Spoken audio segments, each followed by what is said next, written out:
15ാമത് അനന്തപുരി ഹിന്ദു മഹാസമ്മേളനം ഈ വരുന്ന 22-ാം തീയതി വൈകുന്നേരം പാളയം ഗണപതി ക്ഷേത്രത്തിൽ നിന്നും ആരംഭിക്കുന്ന വിളംബര ജാഥയോടുകൂടി ആരംഭിക്കുകയാണ്. 27-ാം തീയതി വരെയുള്ള എല്ലാ ദിവസങ്ങളിലും തന്നെ രാവിലെ മുതൽ രാത്രി വരെയുള്ള സമയങ്ങളിൽ വിവിധ പരിപാടികളുമായിട്ടാണ് ഇപ്രാവശ്യം ഹിന്ദുധർമ്മ പരിഷത്ത് ഈ സമ്മേളനം വളരെ വിജയകരമാക്കുന്നതിന് വേണ്ടി ശ്രമിച്ചുകൊണ്ടിരിക്കുന്നത്.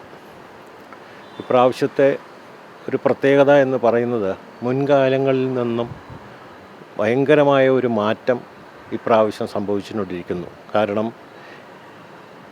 മുൻകാലങ്ങളിലൊക്കെ കുറച്ച് പ്രായമുള്ളവരാണ് ഇതിന് മുൻകൈയെടുത്ത് നടത്തുന്നതെങ്കിൽ ഇപ്രാവശ്യം ചെറുപ്പക്കാരുടെ ഒരു ഭയങ്കരമായ ഒരു കൂട്ടമാണ് ഈ ഹിന്ദു മഹാസമ്മേളനത്തിന് ഇപ്പം കണ്ടുവരുന്നത്. അവരെല്ലാം തന്നെ ഒരു വളരെ ആവേശത്തോടു കൂടിയാണ് ഈ സമ്മേളനത്തെ ഏറ്റെടുത്തിരിക്കുന്നത്. അതുകൊണ്ട് തന്നെ നമുക്ക് ഒരു പബ്ലിസിറ്റിയുടെ ചുമതല വഹിക്കുന്ന ആൾ എന്നുള്ള നിലയ്ക്ക് ഈ നാട്ടിലെ എല്ലാ ഭാഗങ്ങളിലും, അതായത് പല ക്ഷേത്രങ്ങളിലും പല സാമുദായിക സംഘടനകളിലും ഒക്കെ തന്നെ ഇതൊരു ഭയങ്കര ഒരു ഇമ്പാക്റ്റ് ഉണ്ടാക്കാൻ സാധിച്ചിട്ടുണ്ട്. മുൻകാലങ്ങളെ അപേക്ഷിച്ച് നോക്കുമ്പോൾ അത് തന്നെ നമുക്കിപ്പം ഈ സമ്മേളനം വളരെ സക്സസ്ഫുൾ ആവും എന്നുള്ളതിന് യാതൊരു സംശയവുമില്ല. അതുപോലെ തന്നെ നമ്മുടെ വിവിധ സ്റ്റേറ്റുകളിലെ ഗവർണർമാരുണ്ട്, കേന്ദ്രമന്ത്രിമാരുണ്ട്, സാമുദായിക സംഘടനാ നേതാക്കന്മാരുണ്ട്, ആചാര്യന്മാരുണ്ട്, വിവിധ സ്വാമിമാരുണ്ട്. എല്ലാവരും തന്നെ വളരെ ആവേശത്തോടു കൂടി ഈ സമ്മേളനത്തെ സ്വീകരിക്കുന്നു. ഇപ്പോൾ തിരുവിതാംകൂറിനെ സംബന്ധിച്ച് പറയുകയാണെങ്കിൽ നമ്മുടെ ഇവിടെയുള്ള ഹൈന്ദവരൊക്കെ തന്നെ ഈ ഒരു സമ്മേളനത്തെ രണ്ട് കൈ നീട്ടി സ്വീകരിച്ചു കഴിഞ്ഞു എന്നുള്ളതാണ് നമുക്ക് മനസ്സിലാക്കാൻ ഇത്രയും ദിവസത്തെ പ്രവർത്തനം കൊണ്ട് മനസ്സിലാക്കാൻ സാധിച്ചത്. നമ്മുടെ ഈ പൊതുസമ്മേളനവും മറ്റു കാര്യങ്ങളൊക്കെ നടക്കുന്നെങ്കിൽ തന്നെയും എല്ലാ ദിവസവും തന്നെ കലാകാരന്മാരുടെ വിവിധ, അതായത് ഡാൻസ്, ഗാനമേളകൾ, അങ്ങനെയുള്ള എൻ്റർടൈൻമെൻറ്റ് പ്രോഗ്രാംസ് ഇത്തവണ ഒരുപാട് നമ്മൾ കണ്ടക്ട് ചെയ്യുന്നുണ്ട്. ഇതൊക്കെ തന്നെ നമ്മുടെ ജനങ്ങൾ വളരെ ആവേശത്തോടു കൂടി കാത്തു നിൽക്കുകയാണ് ഇങ്ങനെ ഒരു പരിപാടി ഇവിടെ വരുന്നതിന് വേണ്ടി. യൂത്ത് ഏറ്റവും കൂടുതൽ അവരുടെ ആവശ്യം എന്തായിരുന്നു എന്ന് വെച്ച് കഴിഞ്ഞാൽ നമ്മുടെ മുൻ തമിഴ്നാട് BJPയുടെ പ്രസിഡൻറ്റ് അണ്ണാമലൈ, അദ്ദേഹത്തെ എത്തിക്കുക എന്നുള്ളതായിരുന്നു. അവരതിനു വേണ്ടി പ്രയത്നിച്ചു. അദ്ദേഹം രണ്ട് കൈനീട്ടി സ്വീകരിച്ചു. അദ്ദേഹം 25-ാം തീയതി വനിതകളുടെയും യൂത്തിൻ്റെയും ഒരു പ്രോഗ്രാമിനെ ഉദ്ഘാടനം ചെയ്യുന്നതിന് വേണ്ടി വരികയാണ്.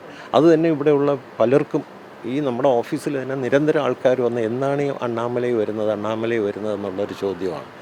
അത് തന്നെ ഭയങ്കരമായിട്ട് നമ്മുടെ കേരളത്തിൽ ഇതുവരെ തന്നെ അണ്ണാമലൈ ഒരു പൊതുസമ്മേളനത്തിൽ വന്നിട്ടില്ല എന്നുള്ളതാണ്.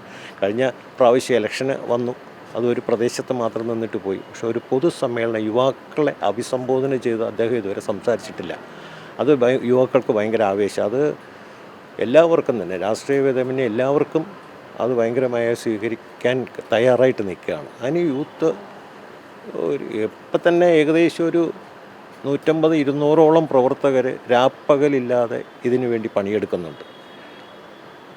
അത് നിങ്ങൾക്ക് 22-ാം തീയതിയുള്ള വിളംബര ജാഥ കാണുമ്പോഴത്തേക്കും തന്നെ മനസ്സിലാവും യൂത്ത് എത്രമാത്രം ഇതിനു വേണ്ടി സഹകരിക്കുന്നു എന്നുള്ളത്. അതുപോലെ ഇപ്രാവശ്യത്തെ ഒരു പ്രത്യേകത, നമ്മുടെ കൈമനത്ത് ഒരു ശിവലിംഗം, അതായത് 108 വർഷം കൊണ്ട് ഓരോ വർഷവും ഓരോ ലിംഗം മേളിലേക്ക് വരികയും അത് 108 വർഷം പൂജിച്ച് അത് ഈ തിരുവനന്തപുരത്ത് ഒരു സ്ഥലത്ത് സ്ഥാപിക്കാനാണ് സംഘാടകർ തീരുമാനിച്ചിട്ടുള്ളത്. അതിന് ഒരു പ്രത്യേകത എന്ന് പറയുന്നത്, അത് നമ്മുടെ പുത്തരിക്കണ്ടം മൈതാനത്ത് അത് സ്ഥാപിക്കുകയും എല്ലാവർക്കും, നാട്ടുകാർക്ക്, കുഞ്ഞുങ്ങൾക്കായിരുന്നാലും മുതിർന്നവർക്കായിരുന്നാലും എല്ലാവർക്കും തന്നെ അതിൽ അഭിഷേകം ചെയ്യാം എന്നുള്ളതാണ്.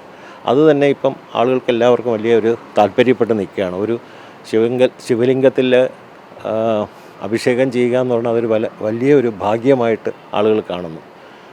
അത് എല്ലാ ദിവസവും രാവിലെ മുതൽ രാത്രി വരെയുള്ള സമയത്ത് അതിനൊരു പ്രത്യേക പൂജാരി ഉണ്ടാവും, അതിന് എടുത്തു തരും. അത് ഏത് രീതിയായാലും, പാലായാലും ശരി, ഭസ്മമായാലും ശരി, എന്തായാലും ശരി, അതിൽ അഭിഷേകം ചെയ്ത് പല അസുഖങ്ങൾക്കുമൊക്കെ മാറ്റം വരുത്തുകയും വിദ്യാഭ്യാസത്തിനും ഉയർച്ച നേടുന്നതിനും വിവിധ കാര്യങ്ങൾക്ക് മറ്റുള്ള ക്ഷേത്രങ്ങളിൽ ചെയ്യിക്കുന്നത് പോലെ ഇത് സ്വയം ചെയ്യാം.